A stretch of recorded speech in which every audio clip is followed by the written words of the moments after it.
Come on, Annie. Let's go to the movies.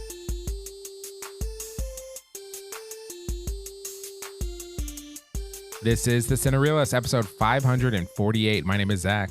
And my name is James.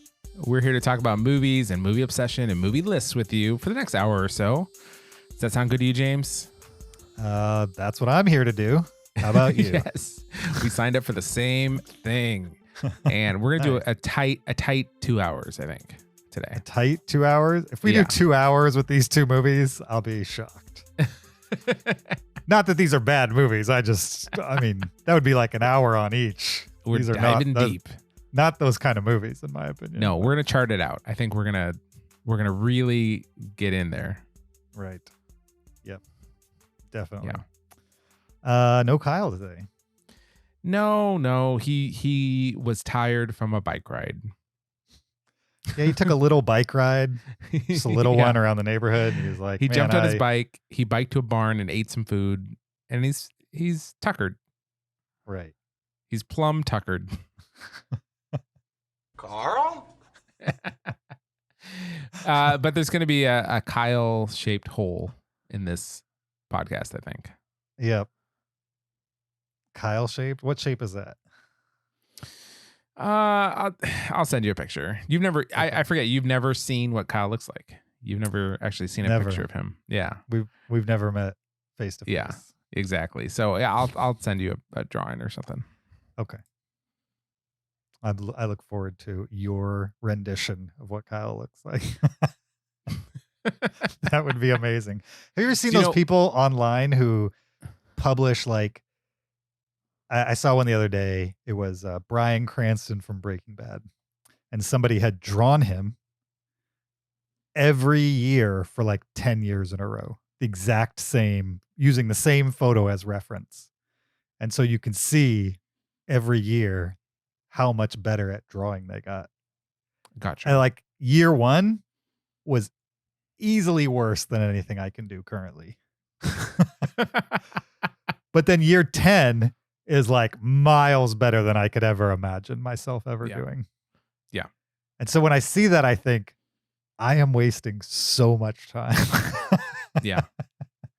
Because someone out there has gotten very good at something that I don't even care to be good at. It's just seeing somebody do that, like the proof in front of your eyes is, yeah. And even if it's not drawing, you could just pick a hobby and you would have the same progression curve, right? If you just committed to that. For sure. Yeah.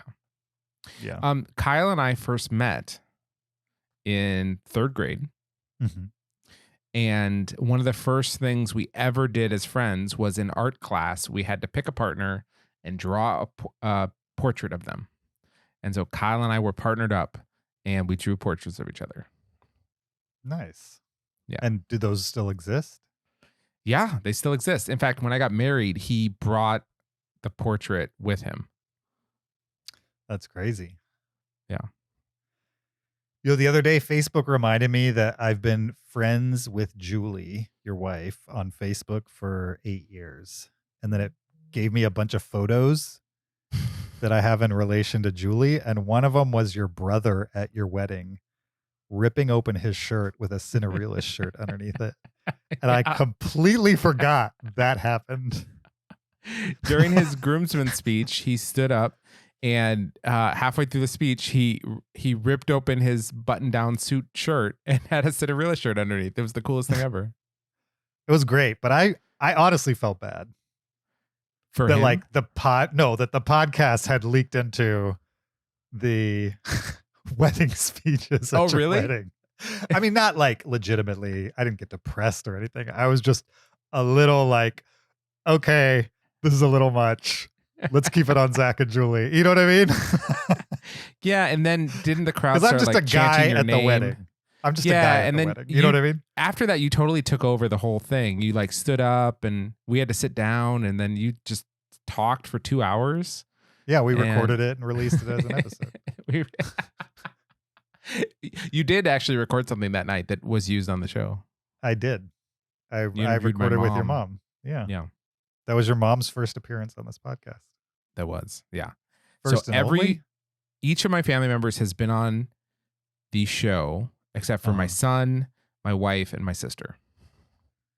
Right. Julie's never been on? She's never said anything? I don't think so. That's wild. Yeah. Is that by design? I don't think she wants to. She just has no appetite for it whatsoever. Yeah. Both of her sisters have been on. Right. Yeah. One of my sisters has. I think no, two of yours. Only one? Who? Only one. Okay. But I think the other two would come on were we to pursue that. But I don't know. Well, the listeners are clamoring for it, I think. I think so too. Yeah. Well, thanks for joining us for this episode 548. We're glad you guys are here. We're going to talk a couple movies, 2 to be specific. We're going to talk Marcel the Shell with Shoes On and Emily the Criminal. 2 very similar movies. You know, if we did a list this week, it should have been movies with Parks and Rec cast members. Oh, interesting. Because Jenny Slate. Jenny Slate was on Parks and Rec? Yeah. What did she play? Wait, can you drag that out a little bit longer? I can't place her. She was Mona Lisa Saperstein. She was the sister of Jean Ralphio. Absolutely. I don't know how I forgot that. Yep. Yeah. Not a big role, but no, she's definitely on the show.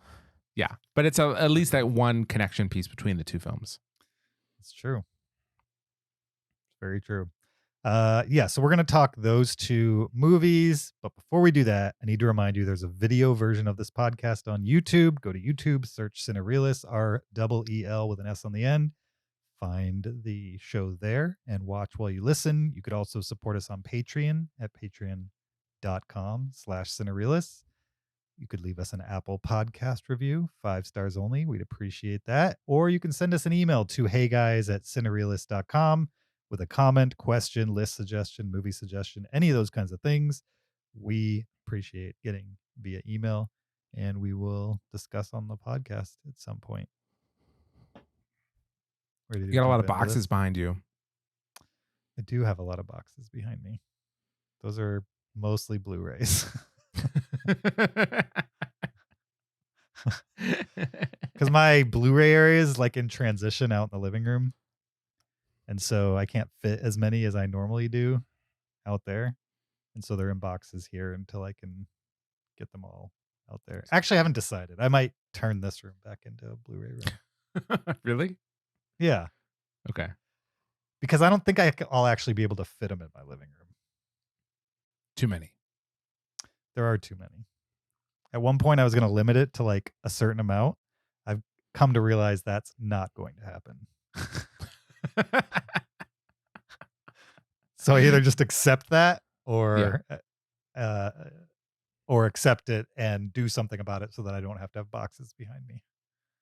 Why don't you have your Blu-rays in your main living room with the main TV? Mm-hmm. And then it's more of a curated collection of your 1,000 favorite. And then overflow can be in this room. Because there's some Blu-rays you have that you don't actually care about the movie necessarily. Like it doesn't speak to you or speak about you, but you want to have it, you know, from a completionist standpoint. That doesn't need to be with the main collection. That can be in the overflow. I would agree. I've actually gone through the collection casually and just tried to evaluate how many of them I could get rid of. And I'm thinking like 1 in 25, which is not a lot. Yeah, I would say. So I've thought about doing that. Also, I would be getting rid of the fun ones that most people like. Not getting rid of, just they go to the overflow room. Sure. Well, then I have Blu-rays in 2 rooms in my 3-bedroom condo. Feels a little excessive. Same number of Blu-rays. I don't know. I'm still figuring it out. But that's why I right. have boxes in my background. Thanks. Okay. Well, that's the best of all worlds. Yeah. I mean, right now I have Blu-rays in 2 rooms, so I'm just trying to get them to one room, one way or another. Okay. All right. Speaking of Blu-rays, let's talk about Marcel the Shell with Shoes On, which has nothing to do with Blu-rays. This is a movie that we saw. It's an A24 movie. It was in theaters. Now it's on VOD. You can catch it there. We're going to talk about it right after this clip. You know, there's nothing in here about finding them. There's so much nothing. She's the best. She. What? But my dad has pink shoes. So did my grandfather. So cute. Ugh. Peace. Yeah, obviously peace. Like, what a weird thing to try to test to see if someone else is into. Like, of course I'm into peace. No, sorry, I'm a real war person. No, war. Actually, I sign all my personal letters. War. Let the battle begin, Marcel. That was Marcel the Shell with Shoes On, a 2021 American mockumentary comedy drama directed by Dean Fleischer Camp, starring Jenny Slate, Rosa Salazar, Thomas Mann, Dean Fleischer Camp, Leslie Stahl, and Isabella Rossellini. The official IMDb plot synopsis for Marcel the Shell with Shoes On is a feature adaptation of the animated short film interviewing a mollusk named Marcel. Okay. Yeah, Which I'm is fine with that. more like the premise, right? Not the plot. Correct. Yeah. I kind of want the plot description to usually just be the premise. Just no plot specifics at all.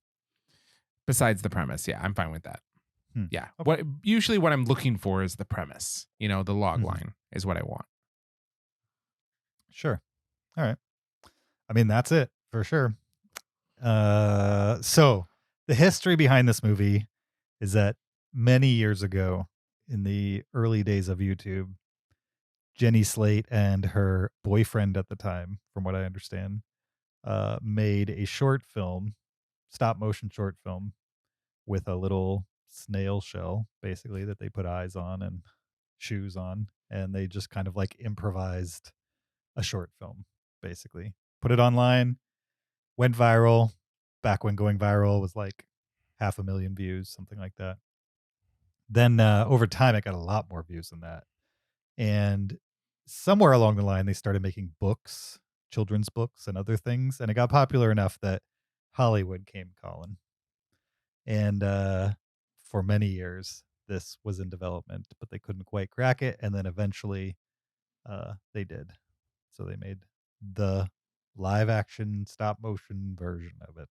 Live action? It's just stop motion, just straight stop motion. Well, it's live action. I mean, there's very little stop motion in this. You think? Well, I mean, the majority of what you see is like filmed and then they put some stop motion in it. Oh, you mean you think they filmed it live, normal frames per second, and then they overlaid stop motion? Is that what you're saying? Yeah. Hmm. Or not. Yeah. I mean, it looks very much like footage that they added in this mollusk. So you think they like green screened a mollusk, stop motion No, there, and then dropped them on top? Just comped it in. Yeah, maybe green. I don't know about. Yeah, maybe green screened. Yeah. I don't know. Right. It depends on I don't know the either. shot. Yeah. I have no idea how they did this. But I do know it has stop motion elements, but it doesn't Totally. like everything in the background moves not stop motion-y. Like you'll have Exactly. not blinds, but curtains gently moving in Yeah. the wind that are obviously not stop motion. That's why I say that, right? Right. Yeah. And Yeah, there's real or people in rain. it. Yeah. Yep, there is real people in it. Okay. Do you want to give more than just the premise, or what should we say about this? Yeah, so there is a shell with one googly eye and shoes, and he lives with his grandma, who's also a shell with googly eyes. and they live in this Airbnb house, and they can talk, and they're on their own. They used to have like 100 of them, right? All their friends and family living together, and then one day they disappeared. And so basically they are now alone in this house, just kind of living their life, but with this level of grief because they just don't know where their family went off to. Mm. And then there's a guy that meets Marcel the Shell, and he's like, "Hey, you're interesting. Let me make a documentary about you." And he starts putting videos on YouTube, and he starts going viral and getting famous as this cute little shell that talks. Yeah, and then the documentarian is kind of like, "Oh, well, we should try to reunite you with your family," type of thing. Yeah. Encourages him. Yeah. Encourages him to Right. just Figure out what happened to his do family. something interesting. Right. And it's a kids movie for adults, I would say. Yeah, it's a kid level movie that I think most kids would find boring, and then it's made for adults. Right. Yeah, I mean, I think the kids might be enthralled by like the short film, like the 5-minute thing, because that's about how long, the visual itself is like super impressive. And Have then you from seen the there, short film? I have, yeah. Okay. It's been a long time. I remember when it went viral back in the day. Okay. Have you seen the short film? No. In fact, Oh, okay. this movie was my first ever introduction to Marcel the Shell. Oh, you had zero context for it. Zero. Interesting. Well, I'm curious to know what you thought then. Yeah, I definitely have thoughts. Okay. Okay, I would say first impression. Mhm. This movie is 90% the shell and talking. Mhm. So you either have to like the shell or not. If you don't Sure. like the shell, it's like game over. You have to buy into the idea that the shell is going to be precocious and say goofy things and Totally. try to be charming. And I will say I love the character of Marcel. Mhm. Like everything he has to say, and like just the way he throws away lines and is like precocious and like cultured yet naive and innocent yet like world weary, and everything that describes Marcel I think is an awesome character and incredibly well acted. I think the acting is awesome. He felt like an absolute real character. Mhm. So I loved the character, but I almost couldn't handle the movie at first because I hated his voice. The Jenny Slate little kid voice. Well, so no, because again, I think the voice acting was super good, Mhm. but the way that it was recorded, like the way that he was mic'd up was super like the mic was turned up really high and she was talking really quiet, and it was like had this like ASMR kind of like way too close to the mic, like picking up every little tone in her voice, like listening to an NPR story, like but like times 10, just like very ASMR. It was like a super hot mic that she was talking very quietly into, and it really annoyed me. It's like it was cloying, it took me a long time to give that up. So I love the character. I think he's such a cool character. I really enjoyed him, and he's got the sensibility of movies that I absolutely love. Like Where the Wild Things Are has a very similar sensibility to this movie. I think it's probably its closest neighbor for sure, because it deals with like naive, non-human creatures that are dealing with grief in very tender ways, right? Mhm. Like that's what both these movies are dealing with. But just the audio quality of how he sounded was so jarring to me, because again, it's just very much like it felt like he's going like, okay, now, it's just like, no, thank you. Interesting. Um, Did you watch this movie with headphones in? yeah. Interesting. Okay. Yeah. But once I got over it, I mean, he's such an endearing character. I liked him. Mhm. I'm very impressed that Jenny Slate was the voice, because I would absolutely not have guessed that. Not in a million years would I have guessed it was Jenny Slate. Hmm. I don't think it sounded like her at all. Sure. Yeah, Well, she's putting on a voice. sure. Any questions I had as watching the movie, it answered. Mhm. Like, I think it gave me answers to things that I was wondering if they would just like not address or whatever they addressed. Mhm. Everyone I found likable and interesting. Yeah, I don't know. I don't think the movie is incredibly deep, but I enjoyed my time with it. Yeah, I think that's where I lie as well. It's like I don't particularly love Where the Wild Things Are, but I will agree that there's like a commonality between these two. They're like kids films that aren't for kids. They're more for adults, but framed as kids films. And they're both kind of a little artsy fartsy, a little bit here and there. Um, I like this better than Where the Wild Things Are for some reason. Maybe it's the origin story is appealing to me. I don't know. But I enjoy the low budge aesthetic of this. It's used in a way that is definitely like on the sleeve, but also making the most out of it. Right. So it's like filmed on a windowsill, but it's maybe the most beautiful you can make a windowsill look. Right.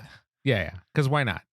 Right. Exactly. And just like every shot throughout the entire movie is the most beautiful version of that shot you can imagine, even though they just rented a house and like dropped a camera on the ground and got themselves, 5 minutes of footage that they probably animated over type of thing.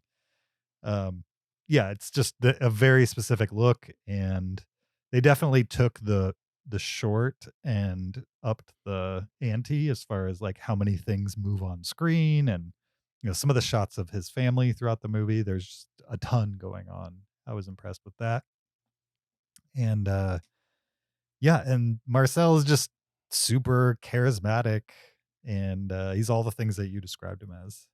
Like it's a weird balance to have a character voiced like a little kid saying extremely wise things and also still feel like that little kid.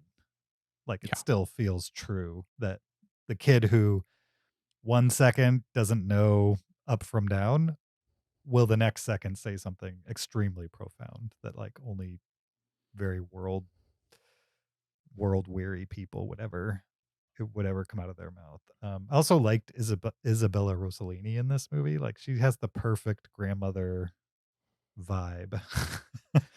And just what they had her doing in this movie, it's I expected a bigger budget certainly than a YouTube video. And there were times where I was like, okay, this is when the movie's going to break out into like adventure.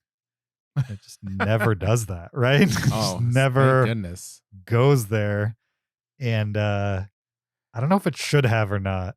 I think I could have used like 30 seconds of adventure towards the end. They don't even You give wanted that. this to be more Paddington 2?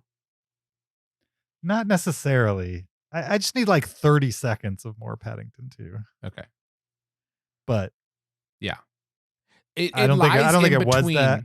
Yeah. Paddington 2 and Where the Wild Things Are. That's its Mhm. like sweet spot for sure. Yeah. It amps more than Where the Wild Things Are. But. Yeah. And Where the Wild Things Are has like a scary element to it just because they're big giant monsters, whereas this is like not scary one bit at all, ever. Unless you're thinking about like emotional fear. Yeah. I also liked the human character and how they worked him in, and how he's not just the guy asking questions off screen. He's like, there's something happening with him. You're learning about it through Marcel's eyes. I thought that was all really well done, and it's all kind of tricky storytelling that they pull off very well. That being said, like, it's not too many people I'd recommend this to. It's a hard one, I would say. I mean, not because of content, just because I don't know who has the patience for something like this. Yeah, I think it emotionally pays off, but they have to get there, right? They have to stick with it long enough to get there. I Yeah. think once it reaches the last quarter, I think most people would be glad they watched it. But Mhm. if they write it off before they get there, I think game over. Yeah, you have to be a very patient viewer Yeah. and one that has faith that the filmmakers are going to turn this around for you. They're going to make it worth your time. And that's what makes it hard to recommend, is like, I want people to like my recommendations, and like asking them to invest in the aesthetic and then have the emotions pay off in the end is like a pretty big ask that I wouldn't make of too many people. Yeah. One thing this movie did, that very few movies can pull off. This is something I always notice in films that have it, and this movie did great at it, whereas most do poorly, is they had a real TV personality in the movie. This was Leslie Stahl was in this from 60 Minutes. And she seemed exactly like she seems in 60 Minutes.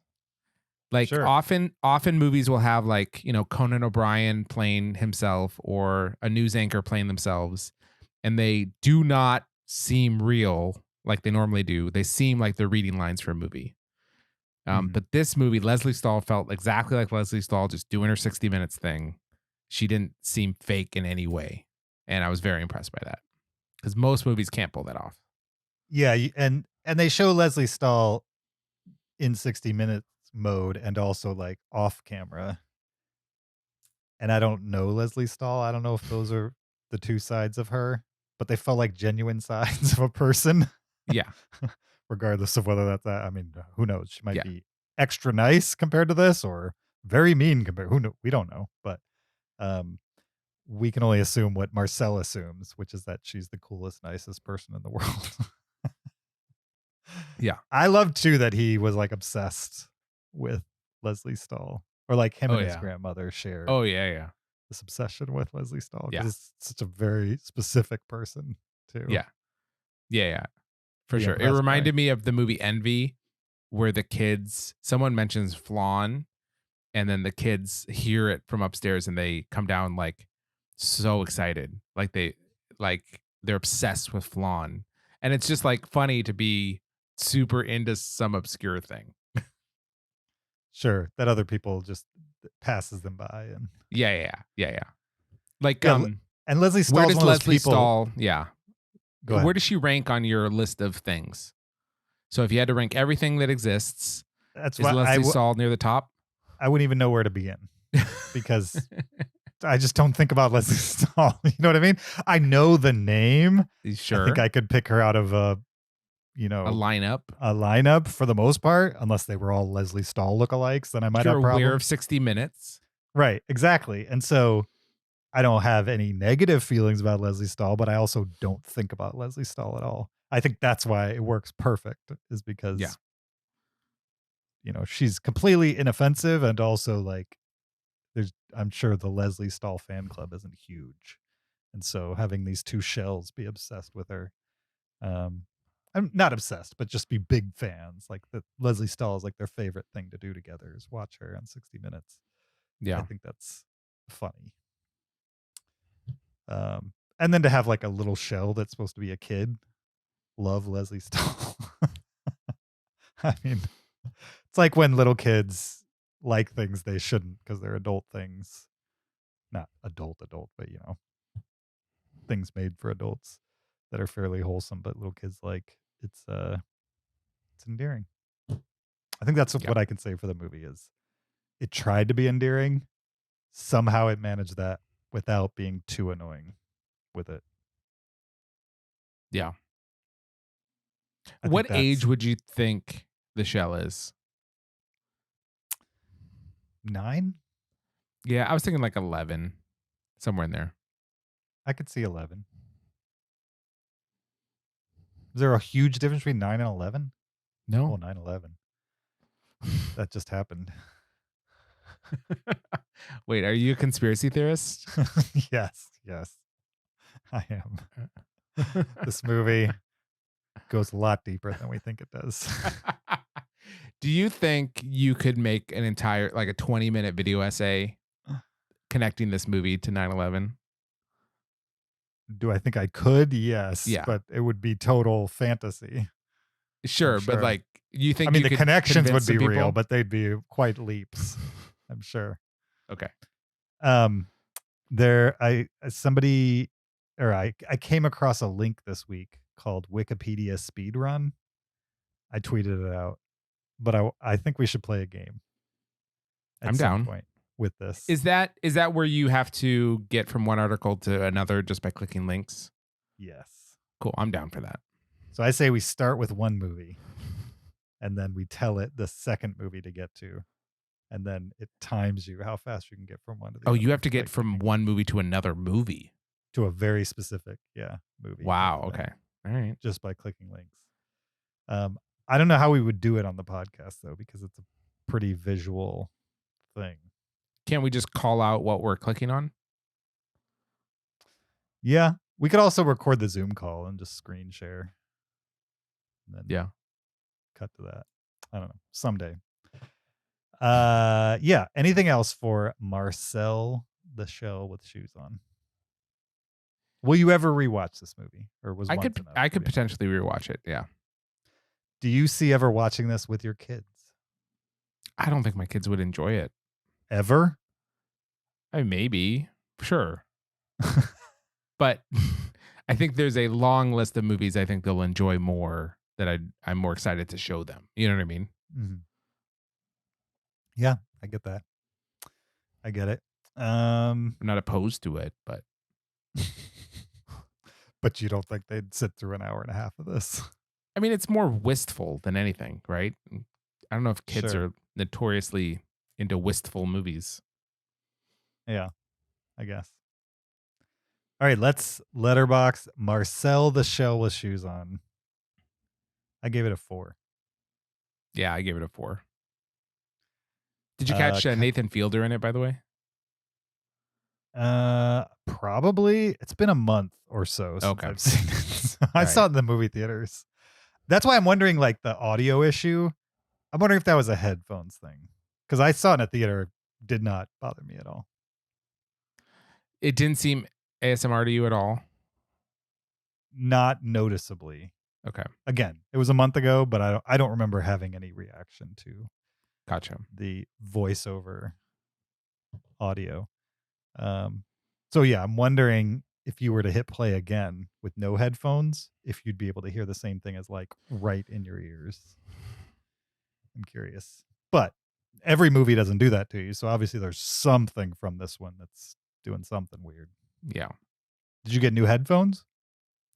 Not new ones, but I normally don't watch movies on these, and I was wearing these. Oh, the over ear. Yeah. So who knows? All right. Kyle, who's not here, wanted the listeners to know he gave it a 3.5. Yeah. Does that mean He he loved likes the it? movie, but he hates Lindsay Stahl. Lisa Stahl?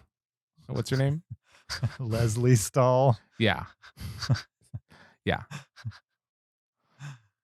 He hates Lisa, Lindsay, and Leslie Stahl. Yeah. Yeah. The triplets. The L sisters. Yeah. The big L Wait, sisters. Yeah. We watched another movie this week. This one is titled Emily the Criminal. It's also on video on demand. Here's a clip. That was Emily the Criminal, a 2022 American crime drama. Written and directed by John Patton Ford, starring Aubrey Plaza, Theo Rossi, Megalyn, not going to say that name, and Gina Gershon, who's in the movie for one scene. The official IMDb plot synopsis for Emily the Criminal is: Down on her luck and saddled with debt, Emily gets involved in a credit card scam that pulls her into the criminal underworld of Los Angeles, ultimately leading to deadly consequences. That's a lot of plot. Ye- That last that- bit's kind of spoilery. Yeah. Ultimately leading to deadly It consequences. should be dangerous consequences, dangerous Yeah. territory. Yes. Yeah. Should we believe Both of that? these movies are first name the noun. That's true. That should have been the list. First name the noun. Mhm. This movie's a little less on the nose because it doesn't. I believe she's wearing shoes the whole movie, but it doesn't call it Emily the criminal with shoes on. Sure. I mean, they're both descriptors, though. Yeah. Just one's a physical descriptor, one's a, I don't know what you'd call the criminal. What would you call that? An adjective. I don't know. Okay. A noun. I don't know. Whatever. Doesn't matter. It's a noun, right? Criminal Yeah. would be a noun. Yeah. Yeah. Yeah. It's a noun. Yeah. So Name the noun. Aubrey Plaza plays a food delivery service person who has a lot of college debt and can't Yeah. seem to get ahead in the world. And she kind of happens into a situation where she can make some money by breaking the law. She does it. She's successful at it. She figures out she's actually pretty good at it. And so she slowly kind of becomes more and more entrenched in general law breaking, I would say. Yeah. And things escalate, and that's the Yeah. movie. Yeah.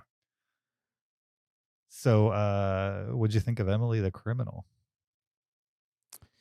I like this movie. It's very watchable. It never feels slow. It's always kind of moving. It has that like anxiety thriller kind of aspect to it.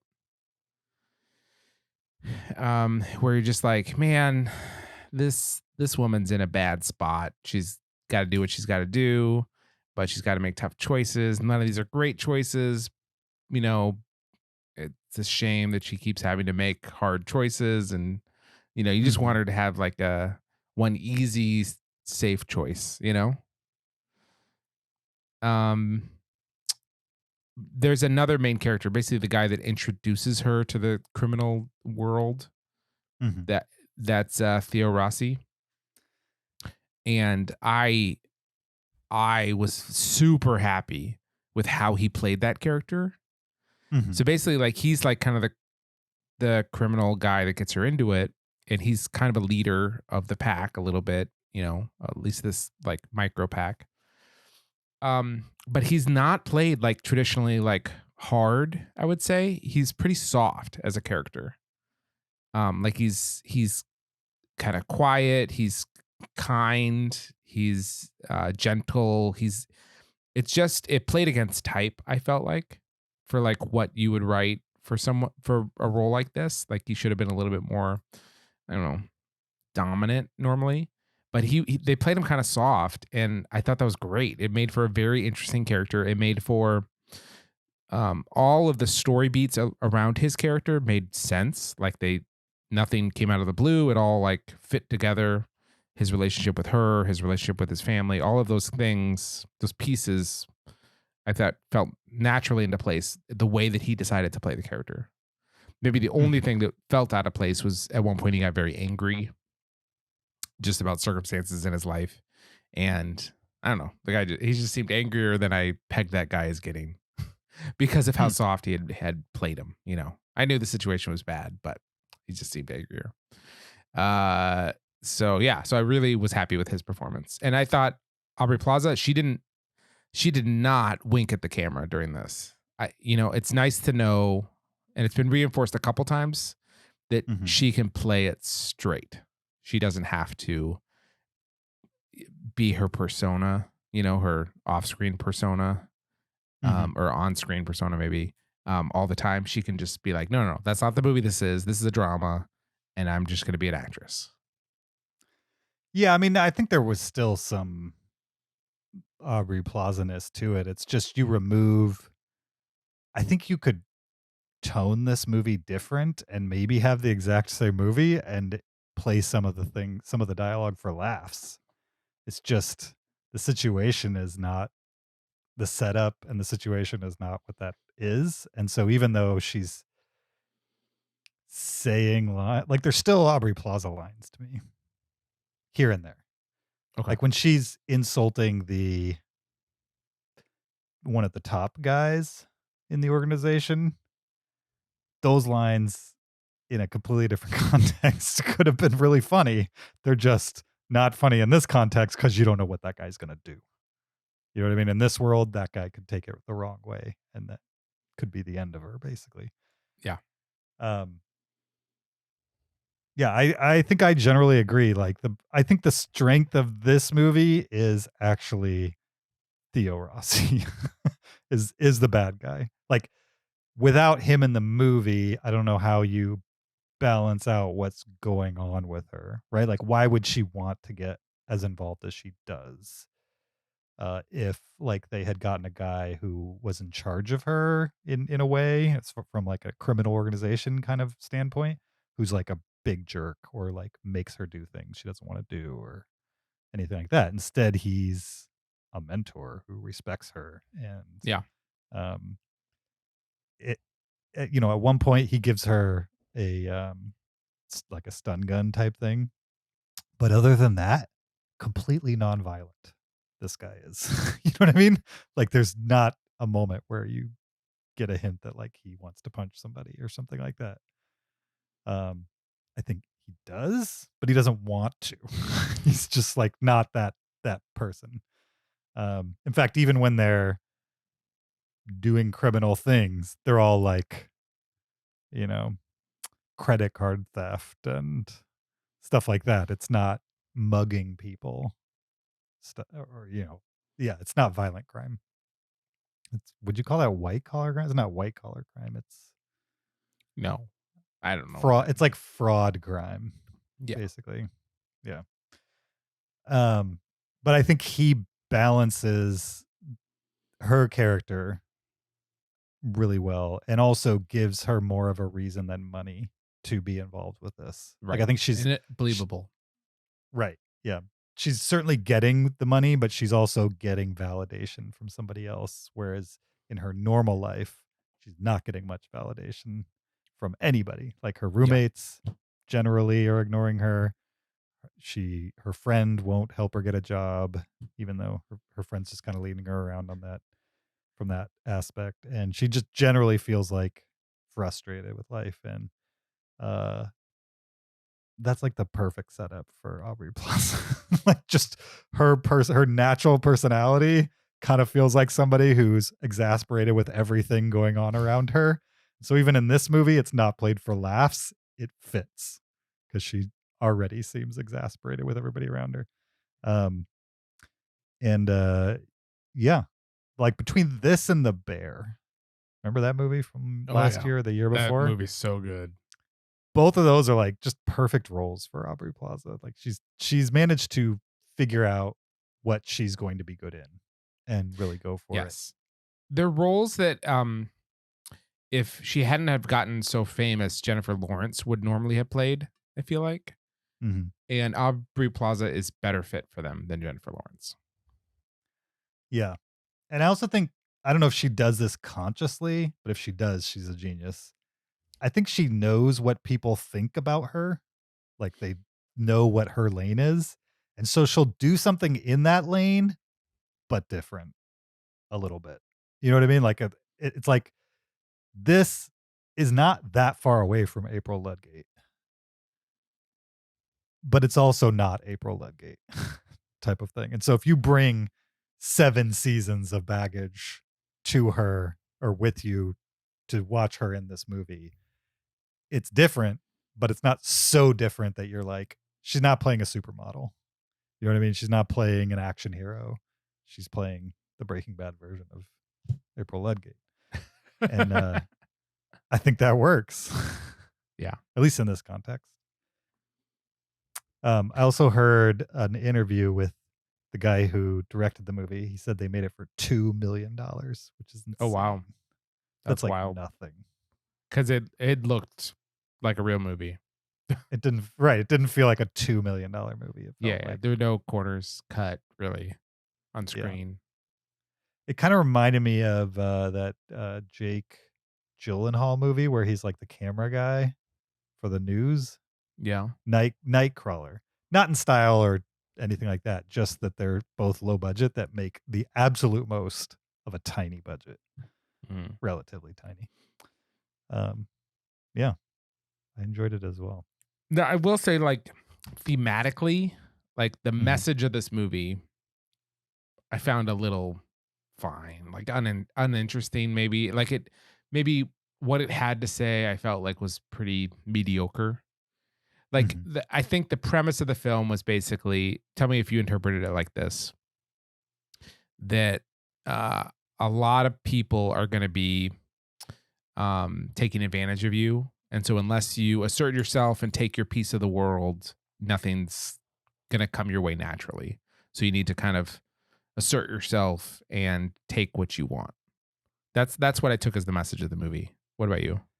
I mean, I think that's what she learned 3/4 of the way through the movie, but I think at the end, that's not the lesson. Well, that's exactly the end, though. Did she get what she wanted in the end? Yeah. Oh, I see what you mean. Okay, I don't see think what so. you mean. I see what you no. Okay, I see what you mean, but she's still headed in the same direction as if she had. I mean, she's It's over for her at the end. Well, this is spoilerish, but yeah. you know, I think she gets the superficial thing that she wants Right. at the end, but Do the you thing think that she movie's actually message liked is different than that?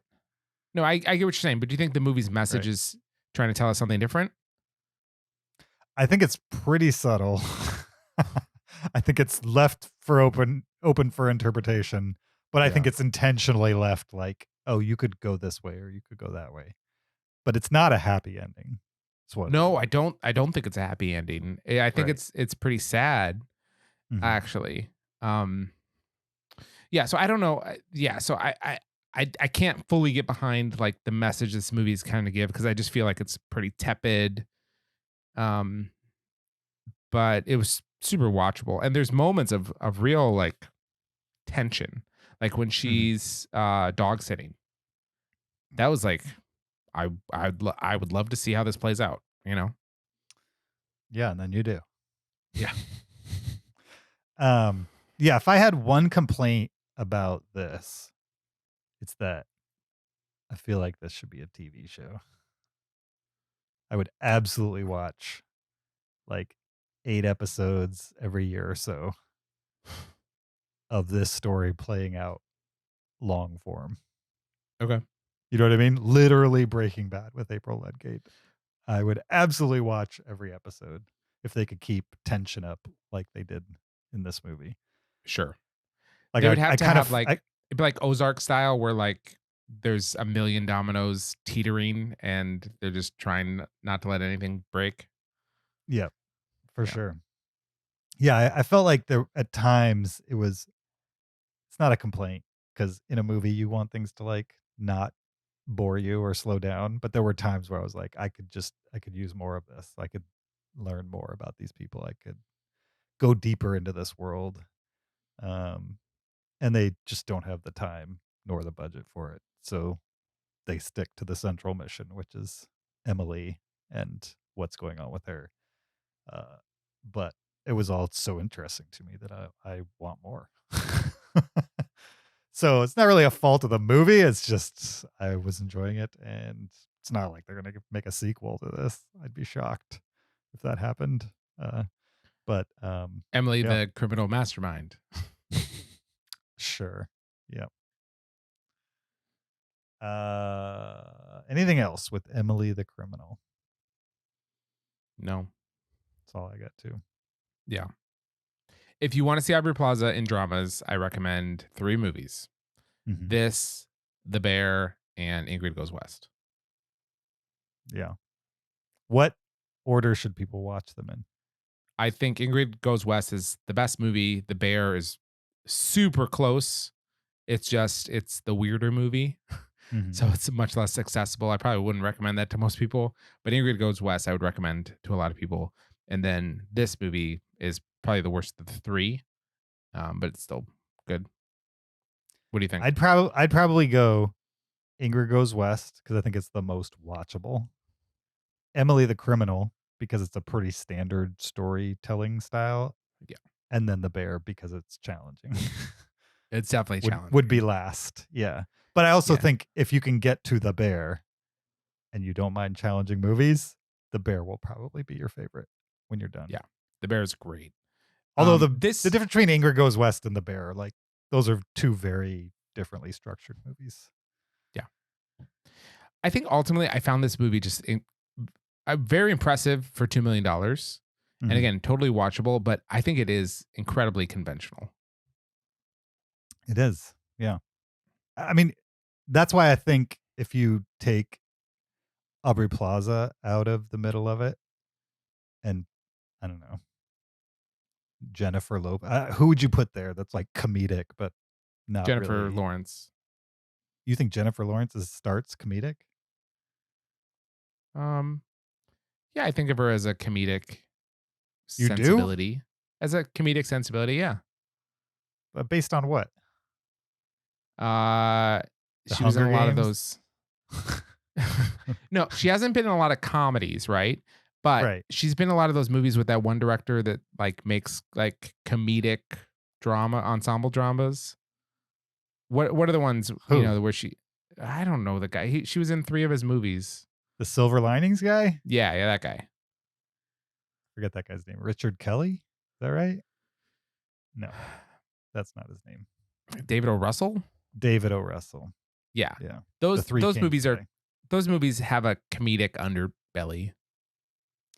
I guess. But Jennifer Lawrence as a person, right, is much more like Aubrey Plaza as a person. No. What do you mean by that? They're just goofy people. They're goofballs, right? They're goofball. You think they're goofballs? Yeah. You don't think they're goofballs? I don't know. Maybe they're people that don't take themselves too seriously. How's that? Yeah. I wouldn't say they're goofballs, but You maybe wouldn't say they're- either of them are goofballs. I think Aubrey Plaza is more of a goofball than Jennifer Lawrence. But You don't think Jennifer Lawrence is a goofball? occasionally does not take herself seriously, though. I agree with Okay. that. Who do you think? If Aubrey Plaza wasn't in this, who would play her? Who would play her? Yeah. I don't know. J-Lo. J-Lo? No, like what's her name? Because of Hustler or whatever? Hustle? Yeah, J-Lo circa Hustler. What was that No, movie that she was in? What movie? Wasn't she in like J-Lo? Hustlers or something? Yeah. Yeah, Hustlers. Okay. Yeah. No, J-Lo's, no offense, too old for this role. How about She can do this role. She could. It'd just be a very different movie. Gemini movie. What's the name of Gemini? This person. Zoe Kravitz. I could Okay. see her doing it, and it just would be. It wouldn't be as good. Okay. Wouldn't be as good in an Aubrey Plaza specific way. If that makes sense. Sure. But she's like a young actress in her early 30s, I think, maybe late 20s, who like could absolutely play this role. It just wouldn't be as good. I think Aubrey Plaza also produced this movie. Like she basically made it happen. It was not going to be a thing until she like put her own money behind it, her own effort. And so that is probably due to like the conventional story. Like I imagine people read the script and was like, what about this makes it pop? And it wasn't until probably Aubrey Plaza signed up for it that they were like, okay, we can see it with a like very specific actress who has a following. It could happen. for the right price. Anyway, what did you give Emily the Criminal? on 3.5 Letterboxd? stars. I also gave it 3.5. Kyle wants the listeners to know he gave it a 4. See, if he didn't let us know his scores, we would have bingoed on both of them. But he flopped them. He did. Yep. Kyle screwed it up. Typical band teacher. Cool guy. Typical, like, cool guy band teacher. You know what I mean? What is that from? It's from a podcast. Oh, really? Yeah. It's from Okay. some other podcast. Some other guy said it. And I was like, that sounds exactly like how I would describe Kyle. Typical, No, it's like, not. cool guy band teacher. You know what I mean? That's awesome. Like, how often do you hear somebody talking about a band teacher? Never. Yeah. Never. That's why I was Yeah. like, wow, that's amazing. I'm going to grab that. That's awesome. All right. 2 3.5s and a 4 for Emily the Criminal. Great movies. Both on VOD. Catch them if you can. Or the Spielberg movie, Catch Me If You Can. All those are choices right now Mm-hmm. for you to watch at home. I recently rewatched that movie. And Okay. not as good as I remember. I traditionally don't like that movie, but I've always meant to give it a second chance. I wonder if it'll be better than you remember. We'll It could meet in only the go middle. up. It could only go up. Oh, you didn't like it that much. Yeah. I just Interesting. remember like him and Tom Hanks confronting each other in a warehouse, and I was just like, this seems more dramatic than it needs to be. I don't remember that being in the movie. Have you seen it twice? Maybe you're convincing it, or you're confusing with like Aviator or something. No, Tom Hanks does not confront Leonardo DiCaprio in a warehouse in Aviator. Tom Hanks isn't even in Aviator, so Exactly. that's a fair assumption. I'm just Yeah. saying there's a lot of warehouses with Leonardo DiCaprio in it in Aviator. Yeah. But I don't remember there being one in Catch Me If You Can. Okay. Well, what are you gonna Might just be my bad short-term memory, though. do? All right, next week we will be discussing The Woman King, which is a movie that I'm looking forward theaters. to. In theaters, yeah. So if you want to do a little pre-watch, you got to get yourself to the theater and check out The Woman King. It's a movie I already saw, and we're all three going to watch it. We're going to discuss it. Can't wait. Don't forget, you can also check us out on YouTube at Cinereelists. You can find us on Patreon, patreon.com/Cinereelists. Cinereelists on Apple Podcasts. Leave us a review or send us an email to heyguys@Cinereelists. REEL with an S on the end. And we appreciate any of those things. You can also find us on the social medias at Cinereelists on Instagram, Twitter, Facebook, or TikTok. Or you can find me on my personal Letterboxd or Twitter at EOJRB. You find me on Twitter or Letterboxd at Shaubin. We were trying to figure out what list to go with The Woman King. If anybody has any suggestions, we're all ears. Because we're drawing a blank on a list to accompany The Woman King. With or without your input, though, we'll be back in 1 week. Until then, keep it cinereal.